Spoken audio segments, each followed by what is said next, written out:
ఇందాక పొట్లకాయ ముక్కలు నూనెలో వేయించడం చూపించాం కదా ఫ్రెండ్స్. ఇలా మగ్గిపోవాలి ఫ్రెండ్స్. 5 నిమిషాలకి ఇలా మగ్గిపోయింది ఫ్రెండ్స్. 5-10 నిమిషాలు సిమ్లోనే పెడతాను ఫ్రెండ్స్. హైలో పెట్టను, ఇప్పుడు హైలో పెట్టాను. ఇలా మగ్గిన తర్వాత ఇప్పుడు ఇందులో ఉప్పు వేస్తాను ఫ్రెండ్స్.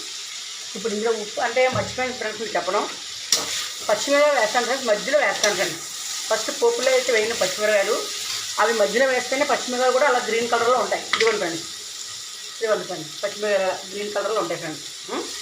ఇప్పుడు ఇలా మగ్గిన కదా ఫ్రెండ్స్, ఇప్పుడు ఇందులోని ఉప్పు వేస్తున్నాను ఫ్రెండ్స్. తగినంత మీరు చూసుకొని మీరు వేసుకోండి. మేమైతే ఉప్పు తక్కువ తింటాం ఫ్రెండ్స్. చూడండి ఫ్రెండ్స్, ఇలా కలిపెట్టుకొని ఇంకా ఇప్పుడు ఇందులో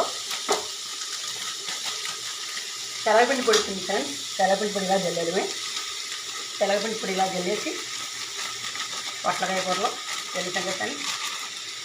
చూడండి ఇప్పుడు నువ్వు పొడి పౌడరు 2 కూడా కలిపి వేసుకోవచ్చు. ఏం పర్వాలేదు. ఎక్కువ తిన్నవాళ్ళు ఎక్కువ వేసుకోవచ్చు, తక్కువ తిన్నవాళ్ళు తక్కువ వేసుకోవచ్చు. నేనైతే ఒక 3 స్పూన్లు వేస్తున్నాను ఫ్రెండ్స్. అందుకని మా ఇంట్లోకి తక్కువ తింటాను ఇది. ఇప్పుడు ఇలాగా కలిపేసుకోండి ఫ్రెండ్స్. మొత్తం ఇలా మొత్తం అంతా కూడా అంతా దానికి పట్టేలా కలుపుకొని మళ్ళీ ఇంకొక 5 నిమిషాలు స్లోగా పెట్టుకొని 5 నిమిషాలు తర్వాత బాక్స్లో తీసుకోండి ఫ్రెండ్స్. చూడండి ఫ్రెండ్స్, మీరు మూత పెట్టినట్టు. ఇప్పుడు ఉప్పు వేసినట్టు మాత్రం ఐలో పెట్టుకోవాలి ఫ్రెండ్స్. ఐలో పెట్టుకొని ఉప్పు, తెలగపిండి, నువ్వుపప్పు పౌడర్ వేసుకున్నాను. ఇలా కలిపిన తర్వాత మొత్తం అంతా ఇలా మూకుడికి ఇలా చేసి అలాంటి ఇలా పెట్టుకుంటే ఫ్రెండ్స్ మొత్తం అంతా ఒకసారి ఉంటుంది. ఇప్పుడు సిమ్లో పెట్టుకోండి ఫ్రెండ్స్. కొంచెం మరీ సిమ్లో కాదు అని మరీ ఐలో కాదు, కొంచెం పెట్టుకొని ఇలా ఒక 5 నిమిషాలు పోయిన తర్వాత ఒక డిష్లో తీసేసుకోవడం ఫ్రెండ్స్. అయిపోయింది ఇది. ఇప్పుడు మీకు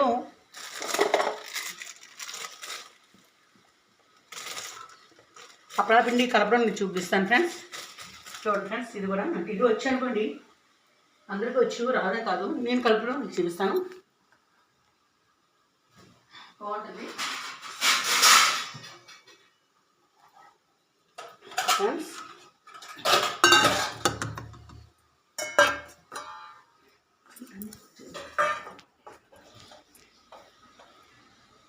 ఫ్రెండ్స్ అప్పడాల పౌడరు నూనె కూడా తెచ్చుకుంటాను ఫ్రెండ్స్ మీ దగ్గరికి. పప్పు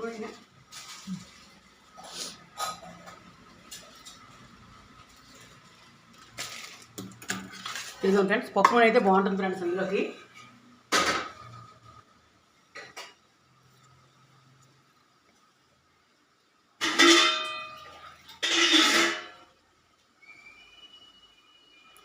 కొంచెం ఈ పౌడరు ఇలాగా వేసుకొని ఫ్రెండ్స్, కొంచెం వాటర్తో కలుపుకొని కొంచెం నూనె కూడా వేసుకోవాలి ఫ్రెండ్స్. ఇది బయట మార్కెట్లో దొరుకుతుంది మనకి, అప్పడాల పిండి అంటే ఇస్తారు. ఇది బాగుంటుంది ఫ్రెండ్స్.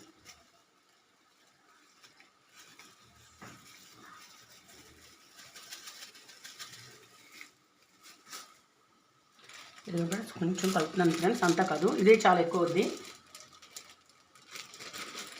ఇది మనకి బయట మార్కెట్లో దొరుకుతుంది ఫ్రెండ్స్. ఇది కొంచెం కలుపుతున్నాను, నేను ఎక్కువ కలుపులేదు, చూసుకొని వేసుకోవచ్చు.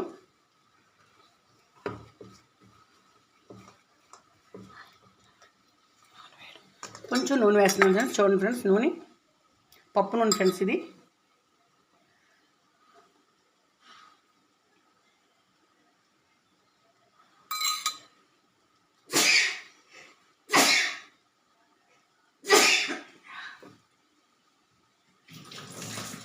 ఫ్రెండ్స్ కొంచెం నీళ్ళు కొంచెం నూనె వేసుకొని ఇలాగ ముద్దలా చేసుకొని ఫ్రెండ్స్, అన్నం వేడివేడి అన్నంలో ఈ ముద్ద వేసుకొని కాస్తంత నెయ్యి వేసుకొని తింటే చాలా బ్రహ్మాండంగా ఉంటుంది ఫ్రెండ్స్. ఒకసారి ట్రై చేయండి ఫ్రెండ్స్, బాగుంటుంది. ట్రై చేసి తిని ఎలా ఉందో నాకు చెప్పండి ఫ్రెండ్స్ మీరు. ఇది కూడా మన అమ్మమ్మలో మన నానమ్మలో టైంలో పెట్టేవారు మనకి. ఇప్పుడు ఏమైనా మర్చిపోయి అనుకోండి, అయినా ఇవన్నీ పెడుతున్నాము. ఇదిగోండి ఫ్రెండ్స్, ఇలా ముద్ద చేసి నూనె వేసి ముద్ద చేసి వేసి చూసుకుంటూ నూనె వేసుకుంటూ చేసుకోవచ్చు ఫ్రెండ్స్. ముద్దలా అవుతే చాలు. మళ్ళీ మన అన్నంలో తినేటప్పుడు నెయ్యి వేసుకుంటాం కదా ఫ్రెండ్స్, అందుకని ఇప్పుడు ఇలా నూనెతో వేస్తూ ఇదిగోండి ఫ్రెండ్స్ ముద్ద చూపిస్తాను మీకు. ఇదిగోండి ఫ్రెండ్స్ ముద్ద, అప్పడాల ముద్ద. ఇదిగోండి ఫ్రెండ్స్. సరే ఫ్రెండ్స్, నా కూరలు నచ్చితే కనుక మీకు చూడండి ఫ్రెండ్స్. ఉంటాను ఫ్రెండ్స్. Tata, bye bye.